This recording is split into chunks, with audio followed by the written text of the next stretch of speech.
Hello बच्चों, कैसे हो। स्वागत करता हूँ आपके मेरे यूट्यूब चैनल पे। आज हम पढ़ेंगे बच्चों क्लास 10th का चैप्टर 3 जिसका नाम है मेटल्स एंड नॉन मेटल्स। देखो बच्चों, ये इस चैप्टर के प्रत्येक टॉपिक्स हैं, जिसमें इस चैप्टर का बच्चों पहला जो टॉपिक है वो है physical properties of metals and non metals. ठीक है। सेकेंड टॉपिक है बच्चों केमिकल प्रॉपर्टीज ऑफ मेटल्स। आपको बता दूँ, अगर हम किसी की भी केमिकल प्रॉपर्टी पढ़ते हैं तो हम बच्चों उसकी रिएक्शन करवाते हैं। तो यहाँ पे हम बच्चों केमिकल प्रॉपर्टी पढ़ रहे हैं मेटल की, तो मेटल की भी हम क्या करवाएंगे बच्चों, रिएक्शन करवाएंगे। पहली रिएक्शन किसके साथ करवाएंगे, एयर के साथ। किसकी, मेटल की। एयर मतलब ऑक्सीजन के साथ। तो हम देखेंगे कि जो मेटल है वो ऑक्सीजन के साथ किस प्रकार रिएक्ट करता है। दूसरा हम बच्चों रिएक्ट करवाएंगे वाटर के साथ। तो हम देखेंगे कि जो मेटल है वो वाटर के साथ किस प्रकार रिएक्ट करता है। ठीक है। तीसरा हम करवाएंगे बच्चों एसिड के साथ। तो हम देखेंगे कि जो मेटल है वो एसिड के साथ किस प्रकार रिएक्ट करता है। ठीक है। इसके बाद में थर्ड टॉपिक आता है बच्चों metals react with other salt solution. Metal होता है वो अदर सोल्ट सॉल्यूशन के साथ भी रिएक्ट करता है, रिएक्शन करता है, और वो किस प्रकार का कंपाउंड बनाता है हम थर्ड टॉपिक में सीखेंगे। ठीक है। फोर्थ टॉपिक है बच्चों the reactivity series. Reactivity series बच्चों एक सीरीज होती है जो आपको ये बताती है कि कौन सा मेटल हाई रिएक्टिव होता है और कौन सा मेटल लो रिएक्टिव होता है। ठीक है। फिफ्थ टॉपिक आता है how do metals and non metals react, यानी मेटल्स और नॉन मेटल कैसे रिएक्ट करते हैं। जैसे एग्जाम्पल की बात करें, जैसे बच्चों एग्जाम्पल है यहाँ पे NaCl। NaCl किसका मोलिकुलर फॉर्मूला है, नमक का मोलिकुलर फॉर्मूला है। तो NaCl दो एलिमेंट से बना है, एक है सोडियम यानी Na और दूसरा है क्लोरीन Cl। यहाँ पे Na मतलब सोडियम है, मेटल है बच्चों, और क्लोरीन है, नॉन मेटल है। ठीक है। तो यहाँ पे देखो एक मेटल है और नॉन मेटल है। मेटल और नॉन मेटल आपस में रिएक्ट करके एक कंपाउंड बनाया है। तो हम ये जानेंगे फिफ्थ टॉपिक में कि यार ये जो मेटल है और नॉन मेटल है आपस में रिएक्ट करते कैसे हैं। यहाँ पे एक मेटल है, नॉन मेटल है, ये किस प्रकार रिएक्ट करते हैं। ठीक है। तो आपको बता दूँ, जब मेटल और नॉन मेटल आपस में रिएक्ट करते हैं तो ये एक कंपाउंड बनाते हैं। जैसे NaCl एक कंपाउंड बनाया है, तो ये जो कंपाउंड है इस कंपाउंड को बच्चों आयोनिक कंपाउंड कहते हैं। क्या कहते हैं, आयोनिक कंपाउंड। हम इसके अगले चैप्टर 4 में सीखेंगे कि जितने भी कंपाउंड है बच्चों वो कोवेलेंट बॉन्ड बनाते हैं, कोवेलेंट कंपाउंड होते हैं वो। जबकि ये जो कंपाउंड है, एक मेटल और नॉन मेटल आपस में रिएक्ट करते हैं तो ये आयोनिक कंपाउंड बनाते हैं। इसकी क्या कहानी है, ये आयोनिक कंपाउंड क्यों बनाते हैं, कोवेलेंट कंपाउंड यानी कोवेलेंट बॉन्ड क्यों नहीं बनाते। जबकि फोर्थ चैप्टर में जितने भी कंपाउंड है वो सारे कोवेलेंट बॉन्ड यानी कोवेलेंट कंपाउंड बनाते हैं, जबकि ये आयनिक कंपाउंड बनाते हैं। ठीक है। तो ये क्यों बनाते हैं, जैसे MgCl2 है, यहाँ पे Mg मेटल है, Cl नॉन मेटल है। तो ये भी एक मेटल और नॉन मेटल आपस में रिएक्ट करे हैं और एक कंपाउंड बनाए हैं। तो इस कंपाउंड को भी आयनिक कंपाउंड कहते हैं। क्यों कहते हैं, तो आयनिक कंपाउंड और कोवेलेंट कंपाउंड में क्या डिफरेंट है हम इस टॉपिक में सीखेंगे। ठीक है। इसके बाद में बच्चों टॉपिक आता है प्रॉपर्टीज ऑफ आयनिक कंपाउंड। जो ये कंपाउंड बना है, जैसे NaCl है, MgCl2 है, तो ये आयनिक कंपाउंड है और इन आयनिक कंपाउंड की प्रॉपर्टी क्या है ये हम सीखेंगे 6 टॉपिक में। ठीक है। अगला टॉपिक है बच्चों अकरेंस ऑफ मेटल। इसके बाद में जो टॉपिक है एक्सट्रैक्शन ऑफ मेटल। ठीक है। अभी मैंने आपको रिएक्टिविटी सीरीज की बात करी थी। रिएक्टिविटी सीरीज कौन सी है, मैंने बताया था कि रिएक्टिविटी सीरीज है कि मैंने बताया था आपको कि रिएक्टिविटी सीरीज एक ऐसी सीरीज होती है जो आपको क्या बताती है, ये कौन सा मेटल हाई रिएक्टिव होता है, कौन सा मेटल लो रिएक्टिव होता है। देखो मैं लिख देता हूँ रिएक्टिविटी सीरीज। जैसे पोटेशियम, सोडियम, आपको ये याद करना है। ठीक है। Potassium, sodium, calcium, magnesium, aluminium, zinc, iron, lead, hydrogen, copper, mercury, silver और गोल्ड। ठीक है।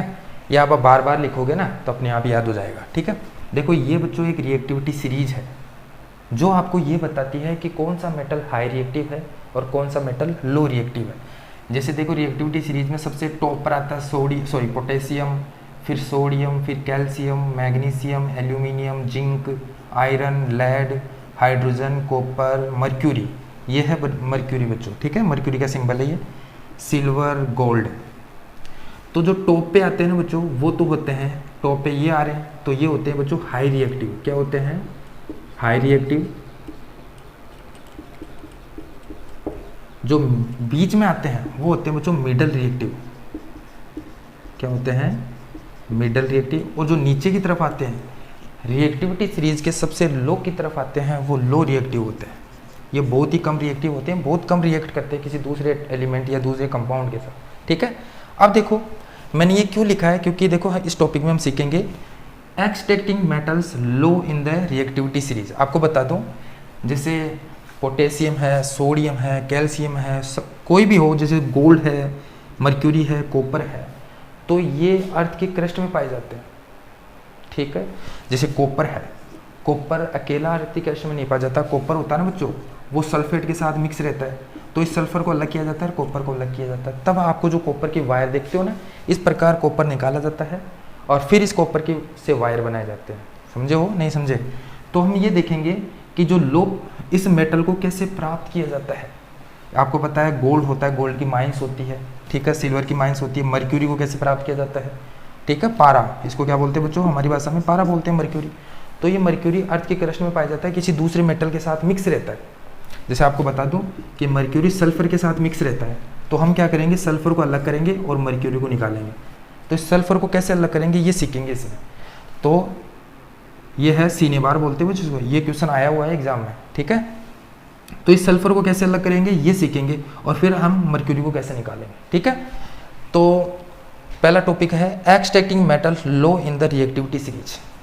रिएक्टिविटी सीरीज के लो पे आने वाले जो मेटल्स है उसको कैसे एक्सट्रैक्ट किया जाता है, मतलब प्राप्त किया जाता है। अभी मैंने बताया कॉपर होता है, वो सल्फर के साथ मिक्स रहता है, तो इस सल्फर को अलग करेंगे, फिर कॉपर को निकालेंगे, ऐसे हम एक्सट्रैक्ट करेंगे, प्राप्त करेंगे। ठीक है, दूसरा टॉपिक है बच्चों reactivity metals in the middle of the reactivity series. Reactivity series के मिडल पे आने वाले जो एलिमेंट होते हैं यानी मेटल होते हैं उसको कैसे प्राप्त किया जाता है।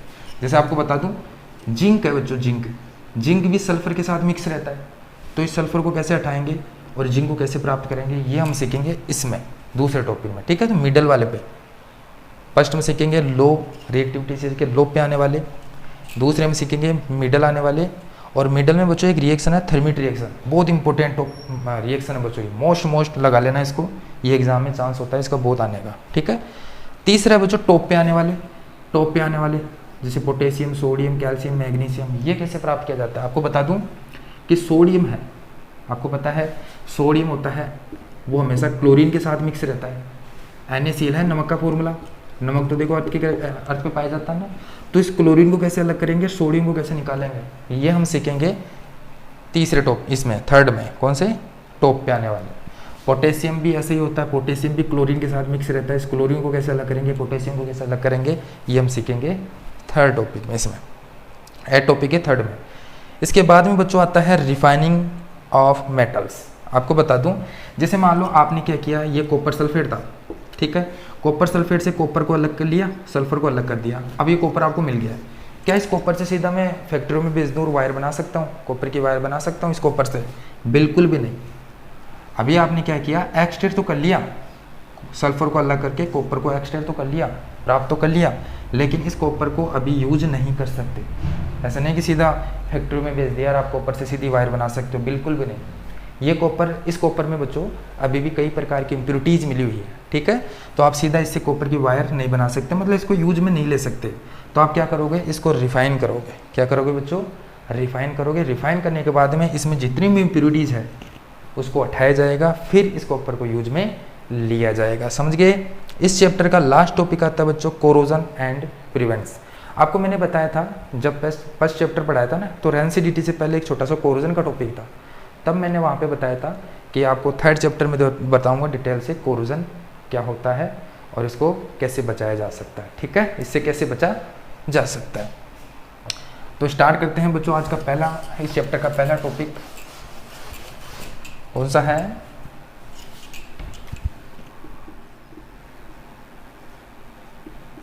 फिजिकल प्रॉपर्टीज ऑफ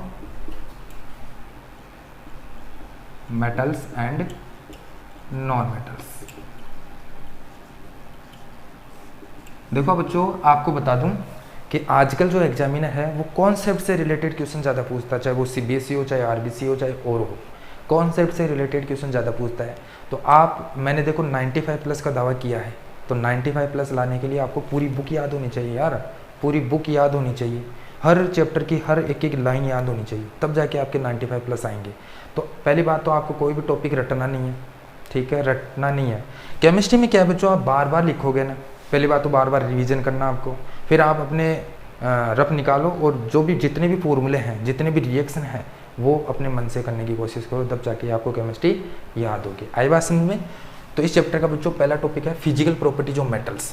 अब फिजिकल प्रॉपर्टी में बच्चों आप क्या क्या देखोगे, देखो फिजिकल प्रॉपर्टी में हम देखेंगे बच्चों, पहला देखेंगे physical state. Physical state, physical state का मतलब, अरे किसी भी मैटर की कितनी स्टेट होती है बच्चों, 3 स्टेट होती है, सॉलिड, लिक्विड, गैस। तो हम ये देखेंगे कि जो मेटल है वो सॉलिड होता है, लिक्विड होता है, गैस होता है। नॉन मेटल है वो सॉलिड होता है, लिक्विड होता है, गैस होता है, क्या होता है, ये हो गई फिजिकल स्टेट। दूसरा हम देखेंगे बच्चों हार्डनेस, यानी जो मेटल होता है वो हार्ड होता है, सॉफ्ट होता है, नॉन मेटल हार्ड होता है, सॉफ्ट होता है, कैसा होता है। तीसरा हम देखेंगे बच्चों लस्टर, क्या देखेंगे, लस्टर का मतलब होता है बच्चों चमक, यानी मेटल चमकता नहीं चमकता, उसकी सरफेस शाइनिंग होती है या नहीं होती, नॉन मेटल की जो सरफेस है वो शाइनिंग होती है या नहीं होती, ये देखेंगे। फोर्थ है physical state, sorry physical property fourth कौन सी है, पहली फिजिकल प्रॉपर्टी होगी फिजिकल स्टेट, ये देखेंगे मेटल फिजिकल स्टेट 3 होती है, सॉलिड, लिक्विड, गैस। तो हम ये देखेंगे कि जो मेटल है वो सॉलिड होता है, लिक्विड होता है, गैस होता है, कैसा होता है, नॉन मेटल लिक्विड होता है, सॉलिड होता है, कैसा होता है। फिर हम दूसरा देखेंगे जो हार्डनेस, दूसरी फिजिकल प्रॉपर्टी है हार्डनेस। तो हार्डनेस में भी देखेंगे कि जो मेटल है या नॉन मेटल है वो हार्ड होता है, सॉफ्ट होता है, कैसा होता है। तीसरी हो गया चमक। फोर्थ हो गया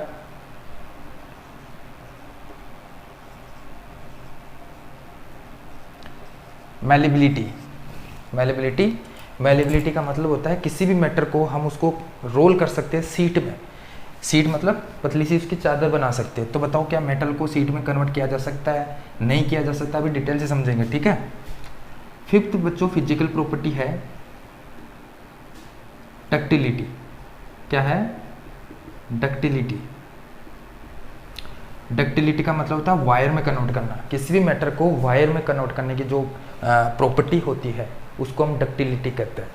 मेटल को वायर में कन्वर्ट कर सकते हैं, नॉन मेटल को वायर में कन्वर्ट कर सकते हैं, नहीं कर सकते, इसको डिटेल से अभी सीखेंगे। और 6 है बच्चों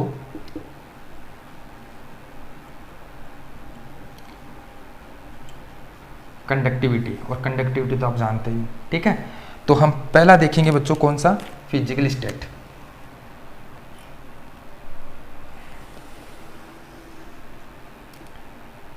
देखो आपको कोई भी टॉपिक रटना नहीं है, डिटेल से समझेंगे हम, ठीक है। इसमें से आपको बता दूं, इस फिजिकल प्रॉपर्टी वाले टॉपिक में से एक क्वेश्चन कन्फर्म आएगा इस चैप्टर में से, 100% लिख के ले लो, 100% आएगा, ठीक है। पहला फिजिकल प्रॉपर्टी कौन सी थी, फिजिकल स्टेट, सॉरी यहाँ पे लिख देते हैं फिजिकल प्रॉपर्टी।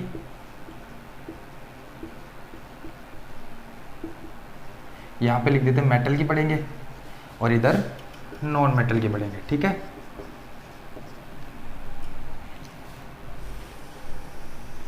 पहली कौन सी है फिजिकल प्रॉपर्टी, फिजिकल स्टेट।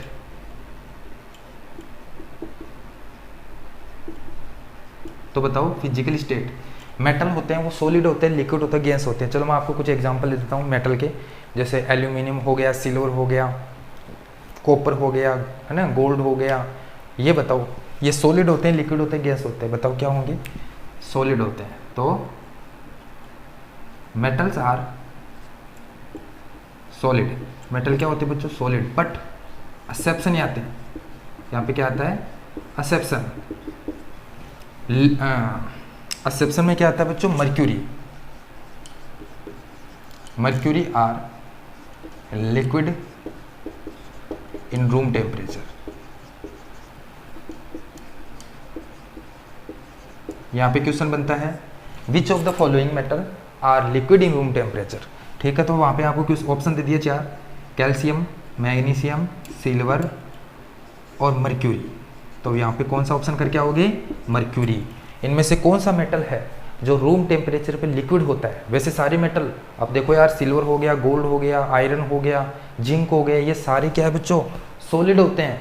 लेकिन एक अकेला ऐसा मेटल है जो रूम टेम्परेचर पे क्या होता है, लिक्विड होता है। क्या नाम है उसका, मर्क्यूरी। ये मैंने बच्चों सिंबल लिखा है Hg, Hg सिंबल है मर्क्यूरी का, तो आप मर्क्यूरी करके आओगे। ठीक है, ऐसा क्वेश्चन पूछेगा, कन्फर्म पूछेगा ऐसा क्वेश्चन। ये तो हो गया, मर्क्यूरी को छोड़कर सारे मेटल बच्चों क्या होते हैं, सॉलिड होते हैं। मर्क्यूरी को छोड़कर सारे मेटल क्या होते हैं बच्चों, सॉलिड होते हैं। ठीक है, नॉन मेटल में आओ। Non metals are may be solid, liquid and gas। देखो नॉन मेटल है वो सॉलिड भी हो सकता है, लिक्विड भी हो सकता है और गैस भी हो सकता है। ठीक है, तो सॉलिड की बात करें, अगर सॉलिड की बात करें ना, तो सॉलिड में कौन कौन आता है बच्चों, कार्बन। कार्बन ऐसा नॉन मेटल है जो सॉलिड होता है। सल्फर, अरे सल्फर है जो नॉन मेटल है लेकिन सॉलिड है। अगला कौन सा है, आयोडीन। आयोडीन एक नॉन मेटल है लेकिन वो क्या है, सॉलिड होता है। ठीक है, लिक्विड की बात करें तो लिक्विड में आता है बच्चों ब्रोमीन। क्या आता है, ब्रोमीन। अब देखो यहाँ पे क्वेश्चन बनता है, which of the following non metal, which of the following non metal are liquid in room temperature. तो वहां पे मर्क्यूरी में नहीं करके आना है, दोबारा सुन लो question, which of the following metal, sorry which of the following non metal are liquid in room temperature. तो वहां पे आपको मर्क्यूरी भी दे दिया ऑप्शन में और ब्रोमीन भी दे दिया। ठीक है, तो वहां पे क्या करके आओगे, ब्रोमीन करके आओगे, क्योंकि मैंने नॉन मेटल की बात करी है। दोबारा सुन लो, अकेला ऐसा मेटल है जो रूम टेम्परेचर पे लिक्विड होता है, क्या नाम है, मर्क्यूरी। लेकिन अकेला ऐसा नॉन मेटल है जो रूम टेम्परेचर पे क्या होता है बच्चों, लिक्विड होता है, क्या नाम उसका, ब्रोमीन। ब्रोमीन नॉन मेटल है जो लिक्विड होता है रूम टेम्परेचर पे। मेटल में आता है मर्क्यूरी, मर्क्यूरी मेटल है जो रूम टेम्परेचर पे क्या होता है बच्चों, लिक्विड होता है। समझ गए। गैस की बात करें तो गैस तो आप बहुत सारे कर सकते हो इसमें। गैस में आप कर सकते हो H2 मतलब hydrogen, helium, nitrogen, oxygen, neon, chlorine वगैरह वगैरह। तो ये सारे क्या है बच्चों, नॉन मेटल है लेकिन रूम टेम्परेचर पे क्या होते हैं, गैस होते हैं। समझ गए। दोबारा सुन लो, फिजिकली स्टेट में मेटल होते हैं बच्चों, सारे मेटल सॉलिड होते हैं, किसको छोड़कर, मर्क्यूरी को छोड़कर।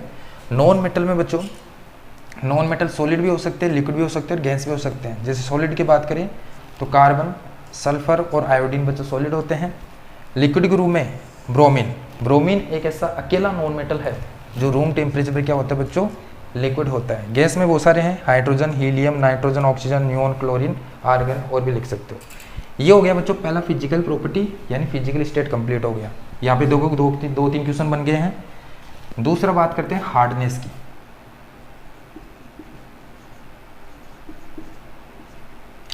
तो बताओ मेटल हार्ड होते हैं या सॉफ्ट होते हैं,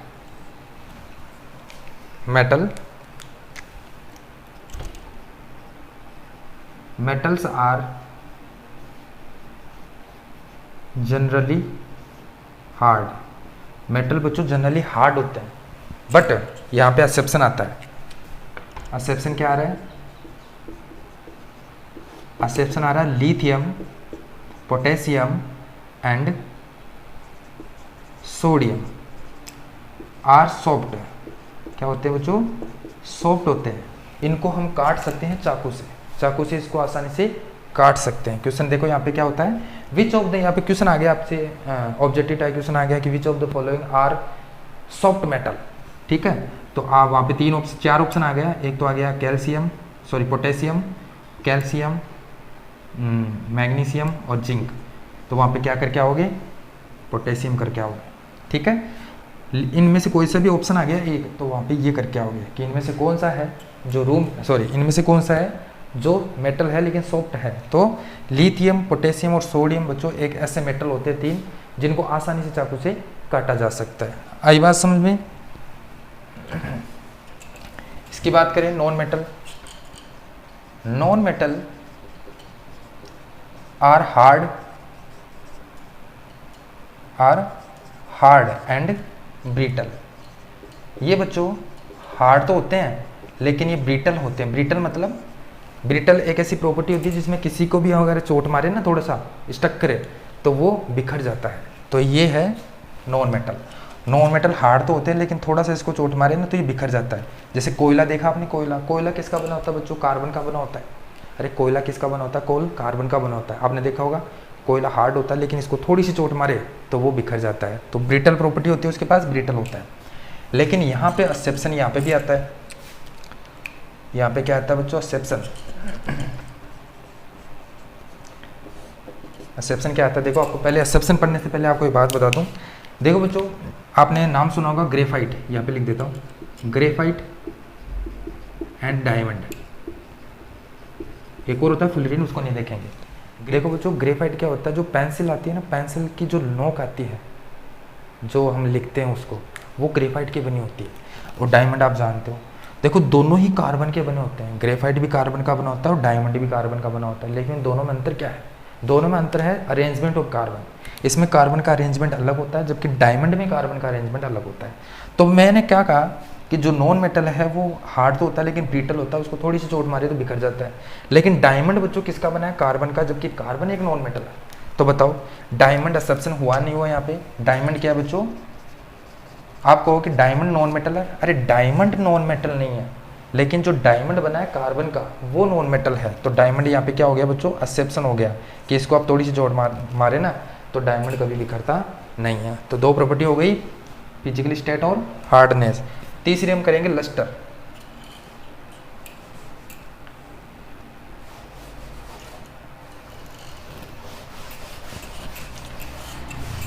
बात करते हैं लस्टर की।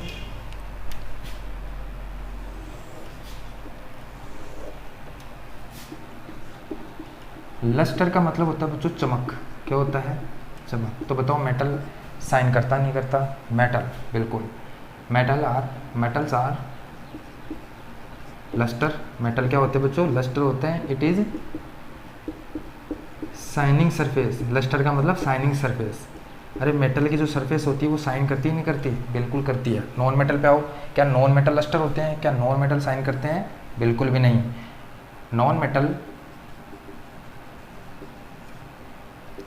Are non lustre. लेकिन यहाँ पे क्या बच्चों? एक्सेप्शन है। जब तक एक्सेप्शन ना आए तब तो मज़ा ही नहीं है ना? एक्सेप्शन तो आना जरूरी हो गया। तो यहाँ पे एक्सेप्शन क्या है? ग्रेफाइट। अभी मैंने बताया था ग्रेफाइट जो पेंसिल आता है, पेंसिल के अंदर जो लिखते हैं ना वो ग्रेफाइट की बनी होती है। Graphite and iodine. आयोडीन और ग्रेफाइट बच्चों क्या होते हैं? लिटिल लस्टर होते हैं। लस्टर होते हैं लेकिन थोड़े थोड़े लस्टर करते हैं, थोड़े थोड़े चमकते हैं। यहाँ पे क्वेश्चन बन रहा है, साफ साफ दिख रहा होगा, which of the following non metal are little lustre. तो आपको चार ऑप्शन दे दे, तो याद रखना इन दोनों में से कोई सा ऑप्शन वहाँ पे दिया हुआ होगा। कौन सा? ग्रेफाइट और आयोडीन। देखो बच्चों, ये आप जैसे मैं लिख रहा हूँ वैसे वैसे आप एक बार तो देखो वीडियो, फिर आप खुद अपने मन से लिखो। जैसे मैंने लिखा है वैसे वैसे आप पूरी नोटबुक में छाप दो, ठीक है? तब जाके आपको पूरा समझ में आएगा। ऐसे देखने से कुछ नहीं होगा। आप नोटबुक लो और साथ साथ लिखते जाओ, और बाद में अपने मन से करो। पूरा याद करने के बाद में अपने मन से लिखो, तब जाके आपको याद होगा। अरे बार बार आपको बता दूँ, चाहे वो फिजिक्स हो, केमिस्ट्री हो, बायो हो, एक बार पढ़ने से कुछ नहीं होगा। उसको बार बार रिवीजन करो। जितनी बार आप रिवीजन करोगे उतने आपके दिमाग में वो पूरा टॉपिक, यहाँ तक कि वो पेज तक छप जाएगा कि आपने कौन से पेज में क्या लिखा हुआ है। आई बात समझ में? और ये होगा ना तब जब आपके पूरे नोट्स पूरे बुक में, पूरी बुक आपके दिमाग में छप जाएगी, तब जाके आपके 95+ आएंगे। आई बात समझ में? समझ गए इतना? फोर्थ है मैलेबिलिटी।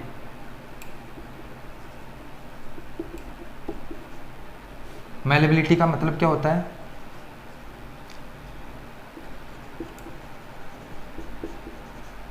मैलेबिलिटी मीन्स मैटर की बात हो रही है, मैटर आर या मैटर रोल्ड इनटू सीड्स। अरे सीड में कन्वर्ट कर देना, उसको कहते हैं मैलेबिलिटी। तो बताओ क्या मेटल को हम सीड में कन्वर्ट कर सकते हैं? उसको पीट पीट कर बिल्कुल कर सकते हैं। अरे आपने देखो कि चादर होती है, चाहे वो आयरन की होती है, सिल्वर की होती है। सिल्वर आपने देखो कि सिल्वर को कितना पतला कर सकते हैं, इतने मोटे सिल्वर को पीट कर पतली सी उसकी चादर बना सकते हैं। एल्यूमिनियम फॉइल देखी होगी आपने, एल्यूमिनियम फॉइल कितनी पतली आती है, तो उसको पीट पीट कर कितना पतला कर दिया गया है। तो उसके पास क्या मेलेबिलिटी की प्रॉपर्टी होती है, मेटल के पास बिल्कुल होती है। तो मैं यहाँ पे लिख दूँ कि मेटल होते हैं, metals are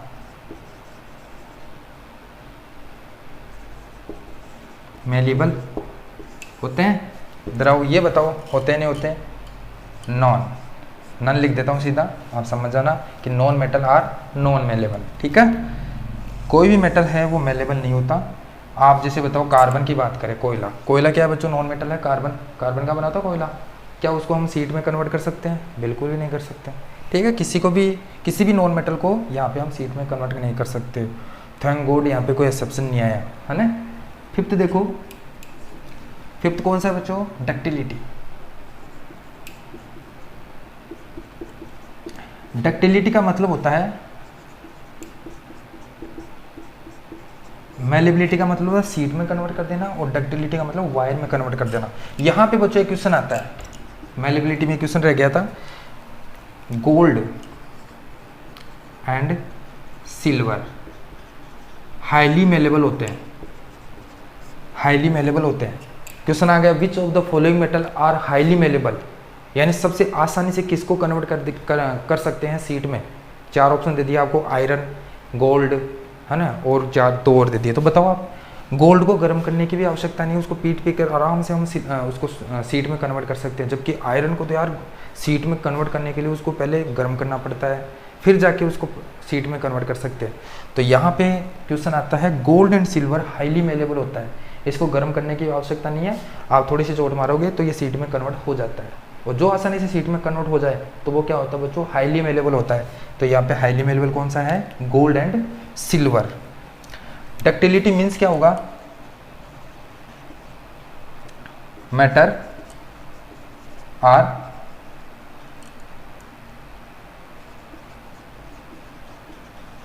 convert into wire. Wire में कन्वर्ट करने की जो प्रॉपर्टी होती है उसको डक्टिलिटी कहते हैं।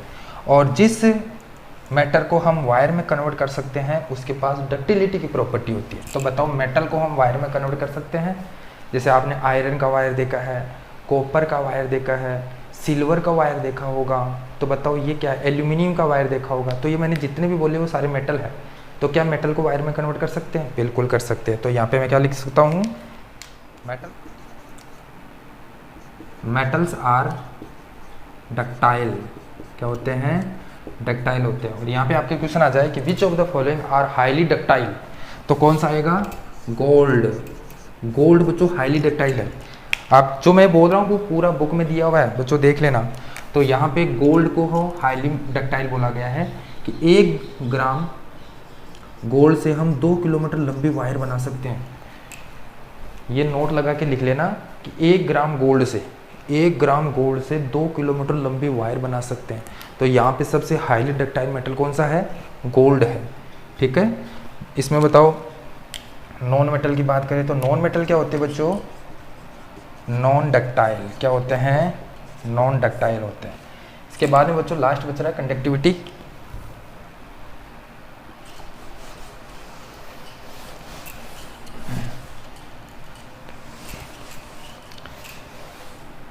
बार बार लिखना है तब जाके याद होगा।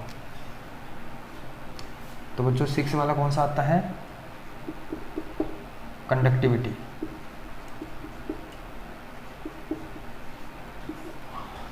तो बताओ मेटल्स क्या होते हैं? Metals are good conductor of electricity. Example, best conductor कौन सा है? सबसे हाई बेस्ट कंडक्टर कौन सा है इलेक्ट्रिसिटी का? वो है सिल्वर एंड कॉपर। लेकिन अगर इन दोनों में से आए तो सिल्वर पे टिक लगा के आना। Which of the following metal are highly good conductor of electricity. तो क्या करके हो? सिल्वर करके आओगे। क्या करके आओगे बच्चों? सिल्वर। आपको एक क्वेश्चन पूछ रहा हूँ मैं, क्या होगा? आपने देखा होगा हमारे घरों में जो वायर आते हैं वो कॉपर के आते हैं। अगर उस कॉपर की जगह सिल्वर के लगा दूं तो क्या होगा? आप कहोगे सर चोरी हो जाएंगे। ऐसे उठपटांग जवाब नहीं देना। आप साइंस की भाषा में बताओ कि अगर वहाँ पे कॉपर या एल्यूमिनियम के वायर की जगह वहाँ पे सिल्वर के वायर लगा दे तो क्या होगा, क्या बिजली का बिल ज़्यादा आएगा या कम आएगा, क्या होगा, इसका रीज़न बताओगे, ठीक है। कमेंट में बताओगे इसका रीज़न क्या होगा। जबकि मैं जो गुड कंडक्टर होता है, हाईली गुड कंडक्टर इलेक्ट्रिसिटी का, वो होता है बच्चों सिल्वर। आई बात समझ में, जो मैंने बोला उसका जवाब देना है। और बैड कंडक्टर कौन सा है, मेटल है लेकिन वो बैड कंडक्टर है, मेटल होने के बावजूद भी बैड कंडक्टर है। कौन कौन सा बैड कंडक्टर, कौन सा है बैड कंडक्टर, क्वेश्चन आ सकते हैं ये भी। लेड, पीबी, लेड मतलब पीबी, एंड मर्क्यूरी, मर्क्यूरी मतलब Hg। Which of the following metals are bad conductor of electricity. आपने सोचा भी नहीं होगा कि मेटल होने के बावजूद भी वो बैड कंडक्टर है इलेक्ट्रिसिटी का। कौन कौन सा है, लेड एंड मर्क्यूरी। इन दोनों में से कोई सा ऑप्शन दिख जाए तो आप इनमें से देख कर देना, कोई सा भी हो सकता है। फिलिंग द ब्लैंक्स भी आ जाए, कोई जरूरी है ऑब्जेक्टिव टाइप क्वेश्चन आएगा फिलिंग द ब्लैंक्स भी आ जाए, तो आपको याद करना है पूरा। अब ये बताओ, नॉन मेटल होते हैं वो गुड कंडक्टर होते हैं इलेक्ट्रिसिटी के। Non metal are bad conductor of electricity. Non metal क्या होते हैं बच्चों, बैड कंडक्टर होते हैं इलेक्ट्रिसिटी के। लेकिन यहाँ पे क्या आ रहा है बच्चों, एक्सेप्शन। क्या आ रहा है, एक्सेप्शन आ रहा है। कौन, ग्रेफाइट। ग्रेफाइट बच्चों क्या होता है, गुड कंडक्टर होता है इलेक्ट्रिसिटी का। आपने देखो पेंसिल के अंदर जो आती है नोक, उसमें करंट आ सकता है, ठीक है, आ सकता है, क्या आएगा ही। अगर आप बोर्ड के अंदर उंगली करोगे तो आएगा ही। तो ये बच्चों क्या होता है, गुड कंडक्टर होता है इलेक्ट्रिसिटी का। कौन, ग्रेफाइट। नॉन मेटल अकेला ऐसा है जो गुड कंडक्टर होता है इलेक्ट्रिसिटी का। तो यहाँ पे कम से कम 10 क्वेश्चन बन गए हैं इसमें। फिजिकल प्रॉपर्टी में कम से कम 10 क्वेश्चन कम से कम बने हैं। तो आपको प्रत्येक क्वेश्चन अपने छांटना है और खुद क्वेश्चन बनाना है। आई बात समझे। वैसे तो मैंने क्वेश्चन वैसे बता दिया था, ये क्वेश्चन बन रहा है।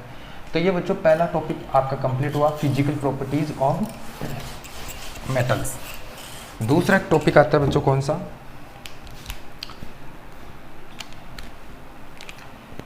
केमिकल प्रॉपर्टीज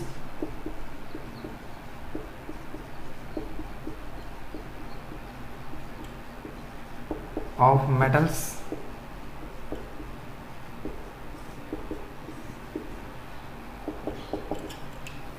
देखो केमिकल प्रॉपर्टी मैंने बताया था कि अगर हम किसी की भी केमिकल प्रॉपर्टी पढ़ते हैं ना बच्चों, तो हम उसकी रिएक्शन करवाते हैं। तो हम यहाँ पे बच्चों मेटल की केमिकल प्रॉपर्टी पढ़ रहे हैं, तो मेटल की भी रिएक्शन करवाएंगे। पहला किसके साथ कराएंगे, एक एक देखेंगे। आपको देखो तीनों साथ लिख रखा है मैंने। पहले हम करवाएंगे reaction with air, reaction with air. Air का मतलब ऑक्सीजन के साथ रिएक्ट करेगा मेटल। मेटल की करवा रहे हैं तो मेटल रिएक्ट करेगा किसके साथ, एयर के साथ। तो पहले बात करते हैं कि जब मेटल होता है वो एयर के साथ रिएक्ट करता है तो वो किस प्रकार का कंपाउंड बनाता है। चलो लिखते हैं, metals are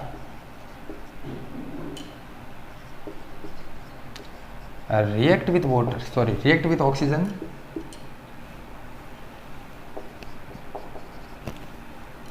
gives metal oxide. क्या देते हैं बच्चों, मेटल ऑक्साइड। जब मेटल है वो रिएक्ट करता है ऑक्सीजन के साथ तो वो क्या देता है, मेटल ऑक्साइड देता है।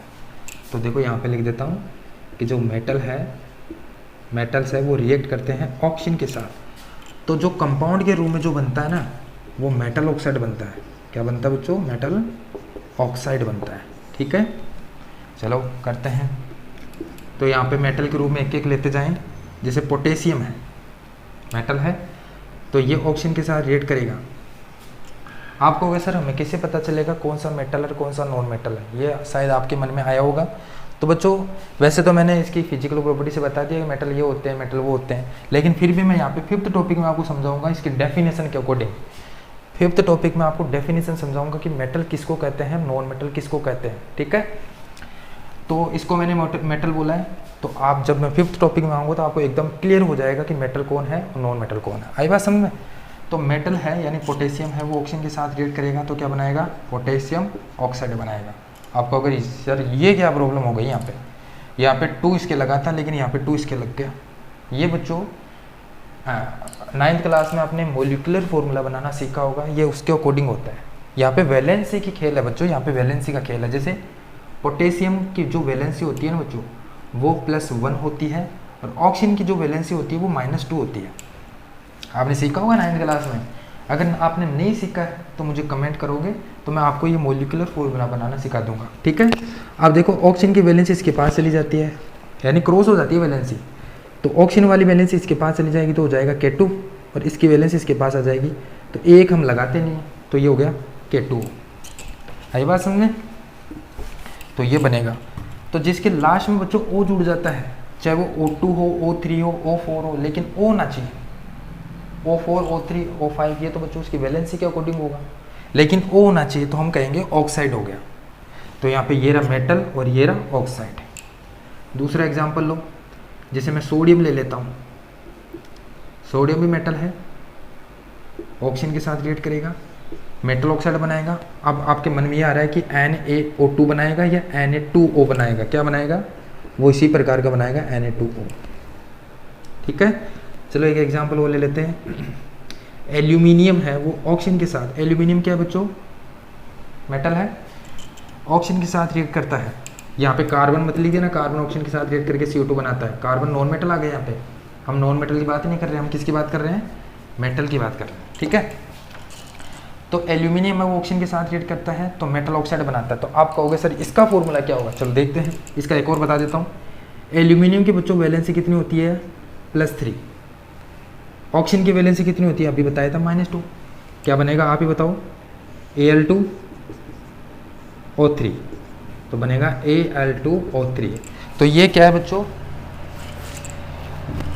एल्यूमिनियम ऑक्साइड बन गया ना। मैंने कहा था ऑक्सीजन हो लास्ट में होना चाहिए, चाहे वो O2 हो, O3 हो, कुछ भी हो, लेकिन O होना चाहिए। तो ये क्या बन गया? Aluminium oxide. जिंक ले लिया मैंने, वो ऑक्सीजन के साथ रिएक्ट करेगा तो क्या बनाएगा? आप जल्दी बताओ। जिंक ऑक्साइड बनाएगा, ठीक है। आप कहोगे सर ये यहाँ पे तो कुछ नहीं लग रहा है। अरे वैलेंसी के अकॉर्डिंग एक और बता देता हूँ, चलो लास्ट। जिंक की वैलेंसी +2 होती है। अब ये वैलेंसी कैसे निकालते हैं बच्चों, इस टॉपिक में आपको पूरा डिटेल से बताऊंगा मैं। 5th वाले टॉपिक में वैलेंसी कैसे निकालते हैं, फॉर्मूला कैसे बन रहा है, ठीक है। और मेटल और नॉन मेटल आपस में रिएक्ट कैसे करते हैं, ये पूरा डिटेल से बताऊँगा। और ऑक्सीजन की बताया था मैंने -2 होती है, तो देखो +2 -2 कट गया, केवल ये बचा। ये आपके लिए है Mg जब ऑक्सीजन के साथ रिएक्ट करता है तो ये किस प्रकार का कंपाउंड बनाएगा तो मेटल ऑक्साइड है। तो उस मेटल ऑक्साइड का फॉर्मूला क्या होगा ये आप करोगे। चलो मैं आपको थोड़ा सा हिंट दे देता हूँ। मैग्नीशियम की जो वैलेंसी है वो +2 होती है। क्या होती है बच्चों? +2 होती है। आप इसको करके देखोगे, कमेंट में इसका जवाब लिखोगे क्या आएगा, इसका मोलिकुलर फॉर्मूला लिखोगे क्या बनेगा। आई बात समझ में? तो आपने क्या सीखा? जो मेटल ऑक्साइड है, देखो एग्जाम बुक में एग्जाम्पल 1-2 ही दे रखे होंगे, देखो मैंने कितने सारे लिखे हैं, ठीक है। तो आप भी समझ के लिखना है कि कोई भी मेटल है वो ऑक्सीजन के साथ रिएक्ट करता है तो मेटल ऑक्साइड देता है यार, ठीक है। तो यहाँ पे देखो potassium oxide, sodium oxide, aluminium oxide, zinc oxide, यहाँ पे जो बनेगा वो मैग्नीशियम ऑक्साइड है। तो जितने भी बच्चों ये मेटल ऑक्साइड बने हैं, ये रहा metal oxide, metal oxide, metal oxide, सारे भी मेटल ऑक्साइड है। तो मेटल जो ऑक्साइड होते हैं ना बच्चों, वो बेसिक नेचर के होते हैं। यहाँ पे भी एक क्वेश्चन बनेगा, आप देखो जो मेटल ऑक्साइड है, मेटल ऑक्साइड, ये गांठ बांध लेना कि मेटल ऑक्साइड होते हैं वो बेसिक नेचर के होते हैं, बेसिक नेचर के। कैसे? जैसे मान लो आपने क्या किया, ये ले लेते हैं सोडियम ऑक्साइड, ठीक है। सोडियम ऑक्साइड को आप क्या करोगे, पानी में डालोगे और इसको मिक्स कर दोगे। तो फिर आप इसके पास रेड लिटमस पेपर लेके आओगे ना। जैसे मान लो आपने इसमें क्या डाल रखा है, बीकर में पानी डाल दिया और पानी डालकर आपने सोडियम ऑक्साइड डाल दिया, फिर आपने इसको सॉल्यूशन बना दिया, घोल दिया। फिर आप इसके पास रेड लिटमस पेपर लेके आओगे तो ये किस में चेंज हो जाएगा बच्चों? ब्लू में। तो रेड जब ब्लू में हो जाता है तो वो सॉल्यूशन क्या है बच्चों? बेस है। तो ये बेसिक नेचर के होते हैं सारे मेटल ऑक्साइड, बेसिक नेचर के होते हैं। लेकिन बच्चों कुछ मेटल ऑक्साइड ऐसे होते हैं, ये पूरा बुक में दे रखा है स्टेप बाय स्टेप, मैं स्टेप बाय स्टेप बता रहा हूँ जैसे बुक में लिखा हुआ वैसे। देखो मेटल ऑक्साइड बेसिक नेचर के होते हैं, लेकिन कुछ मेटल ऑक्साइड ऐसे होते हैं जो बेसिक तो होते हैं लेकिन वो बेसिक के साथ साथ एसिडिक भी होते हैं। यानी यहाँ पे ऊपर लिखना पड़ेगा, इसको इरेज कर रहा हूँ बच्चों, स्क्रीनशॉट लेना चाहो तो ले लो।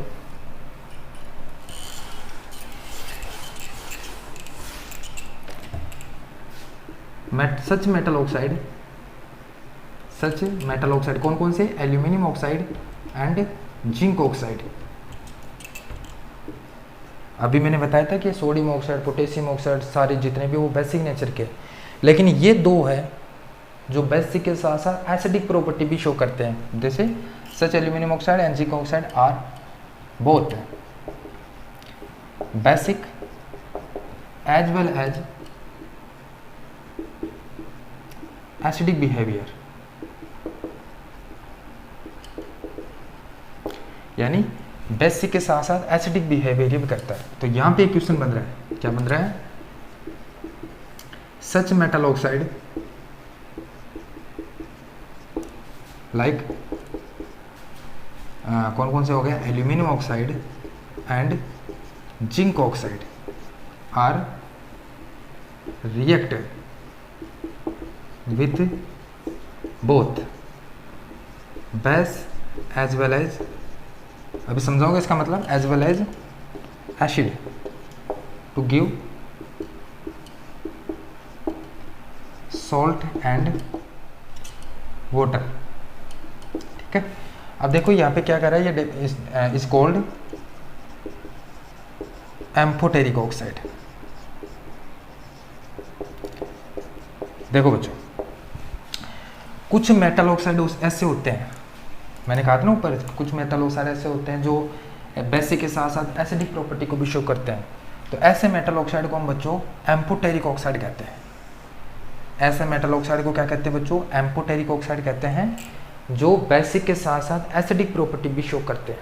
वो क्या करते हैं बच्चों? अगर देखो आपको बता दूं, बेस कभी भी बेस के साथ रिएक्ट नहीं करता है, ये आपको पता होना चाहिए। बेस के साथ रिएक्ट नहीं करता है, और एसिड के साथ रिएक्ट नहीं करता है, कभी भी सेम रिएक्ट नहीं करते हैं। बेस के साथ रिएक्ट नहीं करता, एसिड के साथ रिएक्ट नहीं करता। तो रिएक्ट करने के लिए क्या होना चाहिए बच्चों? जैसे मान लो मैंने बताया कि जो मेटल ऑक्साइड है वो दोनों के साथ रिएक्ट करता है।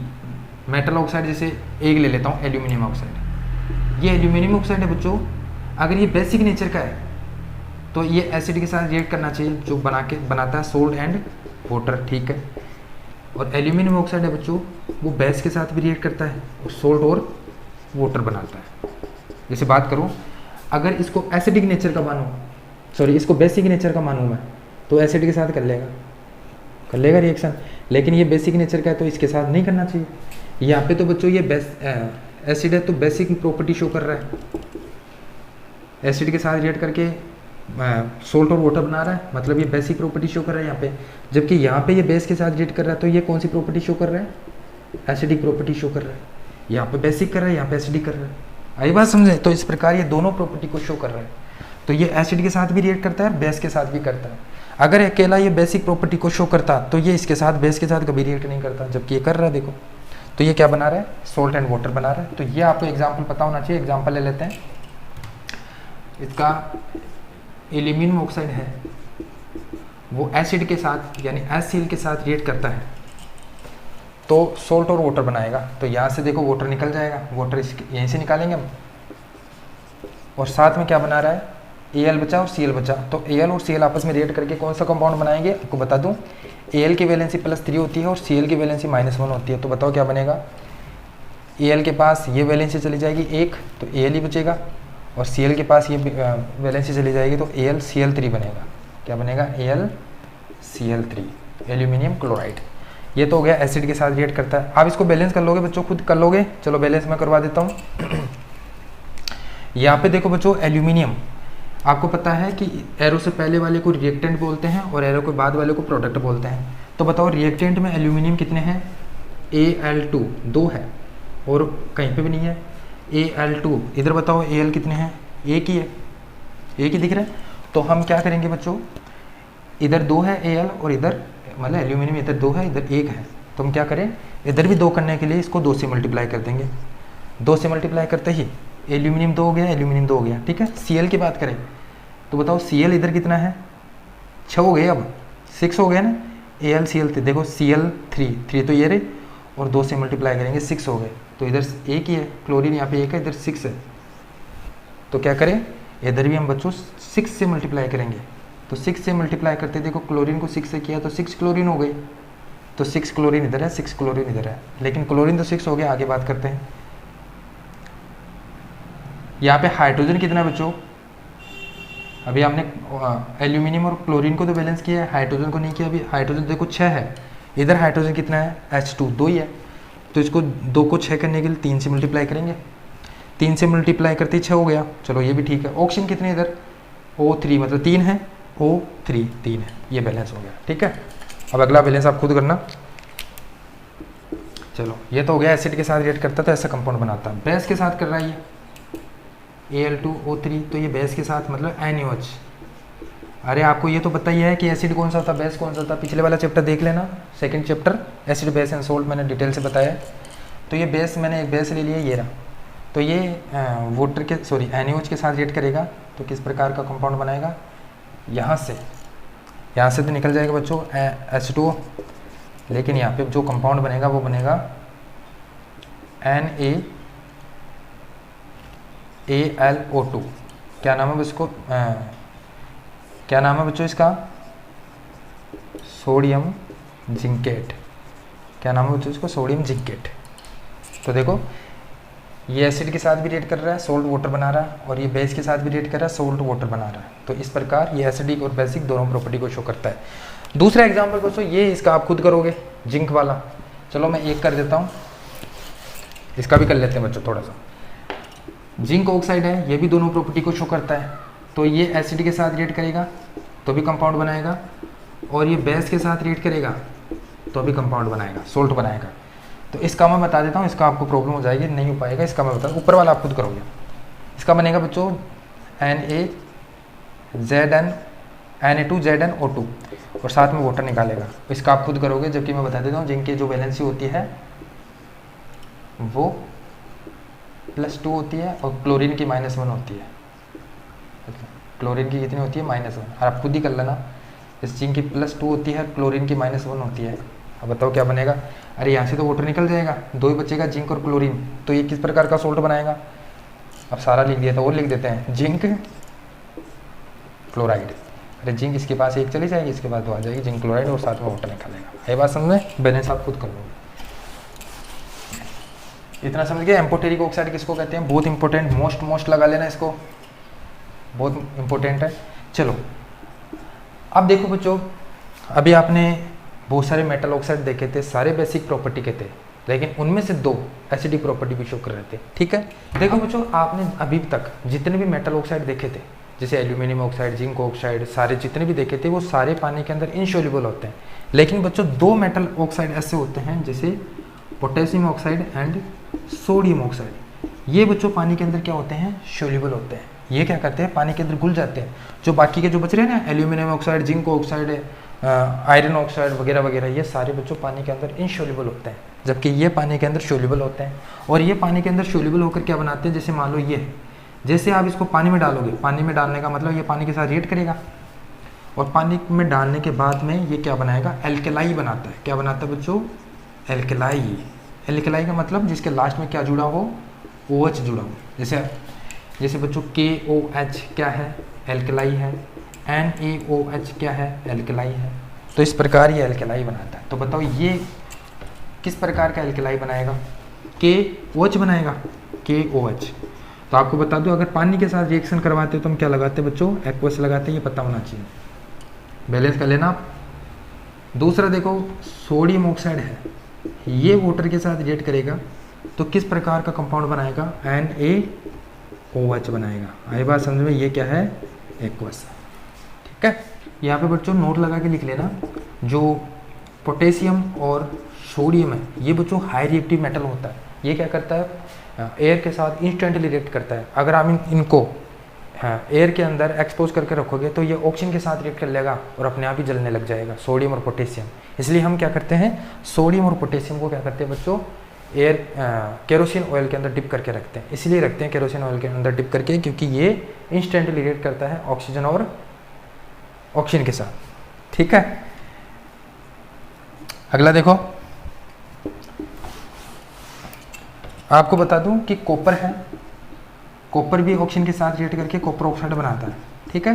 और आपको याद रखना सिल्वर एंड गोल्ड कभी भी रिएक्ट नहीं करता है, किसी भी कंडीशन में ऑक्सीजन के साथ रिएक्ट नहीं करता है। यहाँ पे क्वेश्चन आपको पता होना चाहिए कि सिल्वर क्या ऑक्सीजन के साथ रिएक्ट करेगा, नो रिएक्शन, कभी भी रिएक्शन नहीं करेगा। गोल्ड करेगा, बिल्कुल भी नहीं करेगा, नो रिएक्शन, तो यहाँ पे कोई रिएक्शन नहीं होगी। तो सिल्वर और गोल्ड कभी भी ऑक्सीजन के साथ रिएक्शन नहीं करता। देखो बच्चों इसी में एक टॉपिक आता है एनोडाइजिंग।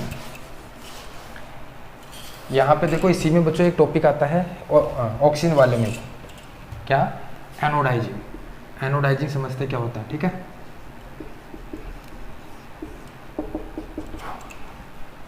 देखो बच्चों एनोडाइजिंग एक ऐसी प्रोसेस होती है जिसमें हम एल्यूमिनियम जैसे मेटल के ऊपर ऑक्साइड की लेयर चढ़ाते हैं। जैसे आपने देखा होगा डोमेस्टिक लेवल पर या हमारे किचन में जो एल्यूमिनियम से बनी चीज़ें होती हैं वो कितनी शाइन करती है यार, कितनी शाइन करती है, जबकि वो एक्चुअल में एल्यूमिनियम नहीं है, उसके ऊपर ऑक्साइड की लेयर चढ़ाई हुई है। तो वो कैसे चढ़ाते हैं ऑक्साइड की लेयर, वो एनोडाइजिंग प्रोसेस से चढ़ाते हैं। क्यों चढ़ाते हैं भाई, क्या शौक है क्या एल्यूमिनियम के ऊपर ऑक्साइड की लेयर चढ़ाने का? बच्चों हम एल्यूमिनियम को कोरोजन से बचाने के लिए, किससे बचाने के लिए, कोरोजन से बचाने के लिए हम एल्यूमिनियम के ऊपर ऑक्साइड की लेयर चढ़ाते हैं। कौन सी प्रोसेस से, एनोडाइजिंग प्रोसेस से। चलो कैसे चढ़ाते हैं, चलो देखते हैं। यहाँ पे बच्चों हम एक सेटअप करेंगे, ये एक बीकर है, ठीक है। हम एक एल्यूमिनियम के ऊपर ऑक्साइड की लेयर चढ़ाएंगे। तो यहाँ पे हम बच्चों 2 इलेक्ट्रोड लगाएंगे, ठीक है।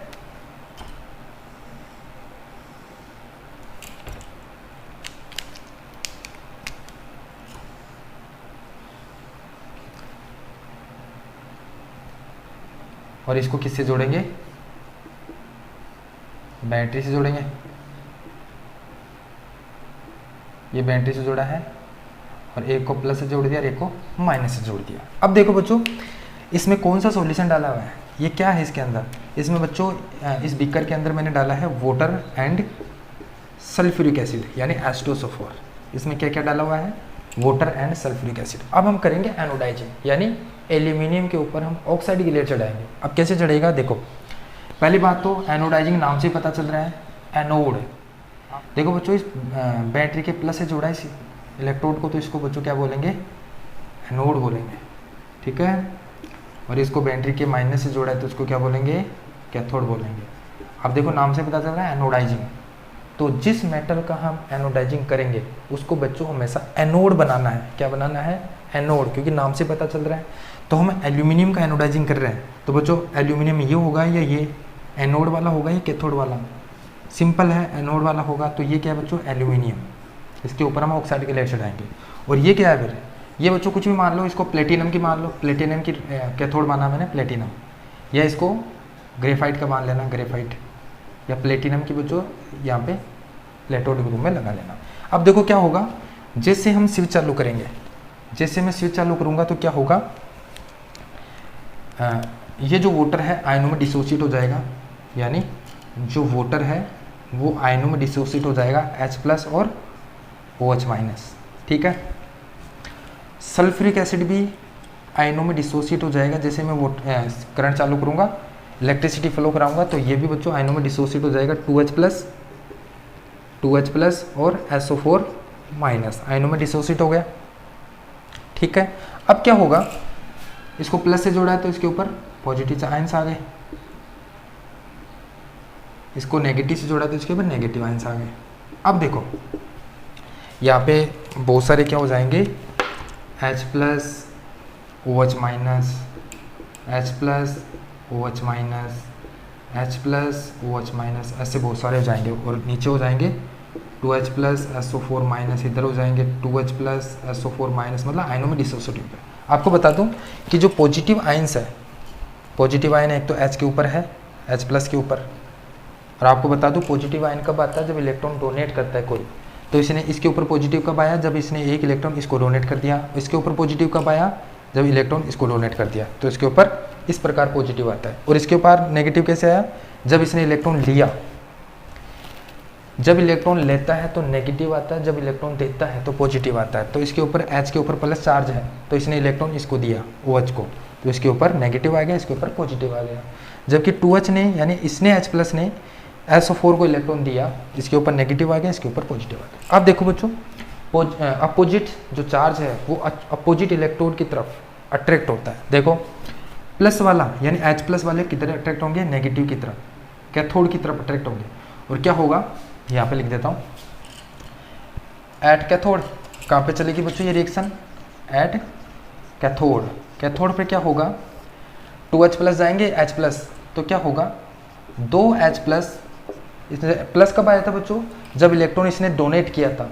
अब ये वापस इलेक्ट्रॉन लेना चाहता है, तो इलेक्ट्रॉन किसके पास है, कैथोड के पास है। अरे इलेक्ट्रॉन के ऊपर कौन सा चार्ज होता है बच्चों, नेगेटिव चार्ज होता है, और नेगेटिव चार्ज इसके पास है, तो इलेक्ट्रॉन लेने के लिए इसके पास जाएगा, इसके पास नेगेटिव वाले के पास जाएगा, क्योंकि इलेक्ट्रॉन इसके पास है। तो इसने जोश जोश में इसने हाइड्रोजन ने जोश जोश में एक इलेक्ट्रॉन इसको दे दिया। अभी वापस इलेक्ट्रॉन लेने जाएगा इसके पास, कैथोड के पास, तो 2 हाइड्रोजन मिलकर 2 इलेक्ट्रॉन ले लेंगे और H2 में बढ़ जाएंगे। ठीक है, ये चार्ज प्लस हट जाएगा क्योंकि 2 इलेक्ट्रॉन वापस ले लिए। ठीक है, तो ये हाइड्रोजन गैस निकलेगी यहाँ पे बच्चों, हाइड्रोजन गैस निकलेगी कैथोड पर। चलो ठीक है, ये तो हो गया कैथोड पे। एट एनोड पे क्या होगा, एनोड पे देखो, एनोड के ऊपर अब ये जाएंगे माइनस वाले, यहाँ पे -2 है, एक तो OH- है, एक SO4- है, तो कौन सा जाएगा यहाँ पे बच्चों, जो ज़्यादा स्टेबल है वो कभी नहीं जाएगा, जो अनस्टेबल है वो जाएगा इलेक्ट्रॉन देने के लिए। इलेक्ट्रॉन देने के लिए जाएगा क्योंकि नेगेटिव चार्ज इलेक्ट्रॉन लेने पे आया था, अब ये अपना माइनस चार्ज हटाना चाहता है, तो इलेक्ट्रॉन देगा तभी तो उठेगा। तो इनमें से कौन सा जाएगा, SO4 जाएगा या OH- जाएगा बच्चों, हमेशा OH- जाएगा, SO4- नहीं जाएगा, ये स्टेबल है, ये अनस्टेबल है OH। तो OH-, 4 OH- आयन मिलेंगे। ठीक है, इलेक्ट्रॉन निकालेगा तभी बनेगा ये, 4 OH-, 4 OH में बढ़ जाएगा जब ये 4 इलेक्ट्रॉन निकाल देंगे। देखो माइनस हट गया है 4 इलेक्ट्रॉन निकालते ही, अब ये बन गया है। अब ये 4 OH है, ये क्या बनाएंगे, 2H2O + O2 में बढ़ जाएंगे। देखो H कितने हैं बच्चों, 4 है, H यहाँ पे देखो 4 हो गया, O कितना है, O 4 है, 2 तो ये हो गए O2 और 2 ये हो गए। तो इस प्रकार वाटर बनेगा, साथ में ऑक्सीजन बनेगी। ये ऑक्सीजन इस एल्यूमिनियम के साथ रिएक्ट करेगा, किसके साथ, एल्यूमिनियम के साथ। ये जो ऑक्सीजन है इस एल्यूमिनियम के साथ रिएक्ट करेगा। अरे क्योंकि ये एनोड की तरफ हो रही है रिएक्शन, और ये ऑक्सीजन एल्यूमिनियम के साथ रिएक्ट करके क्या बनाएगा, एल्यूमिनियम ऑक्साइड। और ये क्या बच्चों, ऑक्साइड की लेयर इसके ऊपर छड़ गई है। उम्मीद करता हूँ इतना समझ गए होंगे बच्चों। ये वीडियो काफ़ी लंबा हो गया, अगले वीडियो में हम 3rd टॉपिक से देखेंगे, रिएक्शन विद एसिड। तो आपको बच्चों वीडियो अच्छा लगे तो प्लीज़ वीडियो को लाइक करें, चैनल पर नए हो तो चैनल को सब्सक्राइब करें। धन्यवाद।